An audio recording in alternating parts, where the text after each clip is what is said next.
25 শিক্ষাবর্ষে হিফজ সমাপনী ছাত্র এবং 25-26 শিক্ষাবর্ষে ছাত্রদেরকে পাখি প্রদান করা হবে।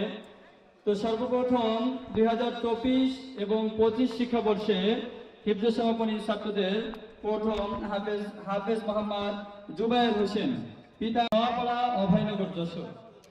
সাথে সাথে হাফেজদের পিতাদেরকেও স্টেজে আসবার জন্য বলা হচ্ছে, তাদেরকেও সম্মানের টুপি পরিয়ে দেবেন হুজুর, এবং তাদের আম্মাদের জন্য স্টেজ থেকে জায়নামাজ অর্থাৎ নামাজের জন্য এটা ব্যবস্থা করা হয়েছে, এটাও তাদের আব্বাদের থেকে নিয়ে নেওয়ার জন্য অনুরোধ করা হচ্ছে।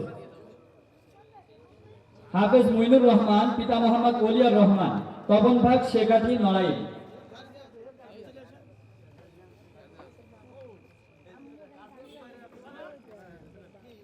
ওলিয়ার রহমান সাহেবকে সামনে আসার জন্য বলা হচ্ছে।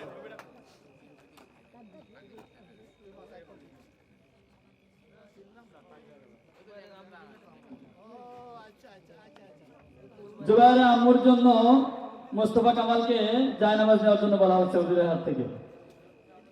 হাফেজ মইনুর রহমান, পিতা মোহাম্মদ ওলিয়ার রহমান, তপন বাগ শেখাটি নড়াইল।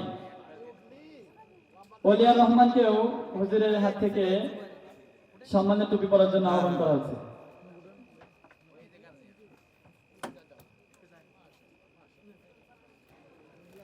এবং মইনের আম্মুর জন্য স্টেজ থেকে জায়নামাজ নেওয়ার জন্য বলা হচ্ছে।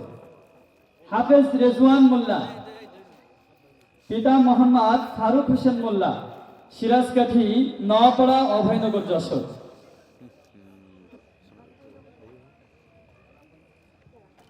রেজওয়ান